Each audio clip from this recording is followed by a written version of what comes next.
Well, it's the end of the year. Hey everyone, what's happening? Jay here. No one really cares, but still gonna do the best films of the year. So 2020 didn't see a lot, didn't get a lot of new stuff. You know why? We know the drill. So it's gonna be a very odd list. And honestly, I won't be able to have a top 10 because there really isn't.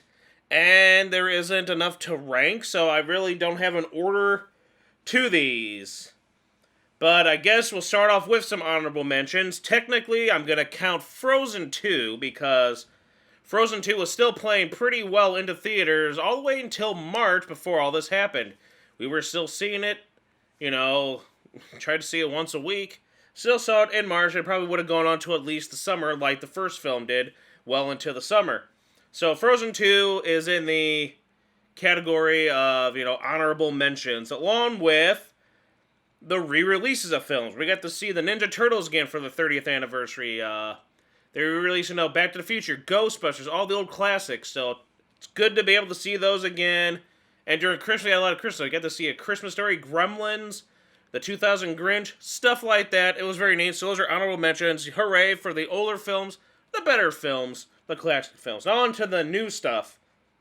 I guess we'll start off with one of the first few that I got to see, and that would be Weathering with You. Really enjoyed it. Another really beautiful anime. Won't go into detail, but that's in my top. Go check my review of it to get a better analysis and my thoughts and stuff on that. Also, pretty much right after that one, saw The Wonderland, Birthday Wonderland, the anime film. Very unique, very interesting. Love the style again. And the story was just lighthearted and good. And if you want to see more in-depth again, check out my review on that. And then we'll just go down the line. Sonic the Hedgehog was another great fun joy. Jim Carrey was great as Robotnik. It was very nicely done. And I look forward to the next one. And it made a killing in the box office this year. I know there wasn't a lot of competition. But with crap and flops like, say, Birds of Prey. Notice how, again, they had to change it to Birds of Prey? It was called Birds of Prey, and that stupid title, the Fantabulous whatever. And then Harley Quinn Birds of Prey. Still didn't get enough people to watch it. It flopped. It lost a lot of money on it. And it tries to say it was the biggest comic book film of the year, which is a lie because of many things. One, technically, as many point out, Sonic does have a comic. It's been going on for like 20-something years, they say. But if you don't want to include that, manga is a comic. Therefore, again, I'm not a fan of Demon Slayer, but Demon Slayer made way more than Harley Quinn, and that flop. So, no. That's the problem with these woke people on the leftists right now with this stuff and entertainment. We only care what happens in the U.S. Nothing about, no other place exists except America. Sorry, Demon Slayer sliced and diced Harley Quinn and those bitches all over the place. As did Sonic. As did Doolittle. Doolittle made more worldwide than Harley Quinn. Yeah, but anyway, Sonic is awesome. Talk about a flop though, but not Sonic. Yay for our boy in blue. Very happy for him. Can't wait for the next one.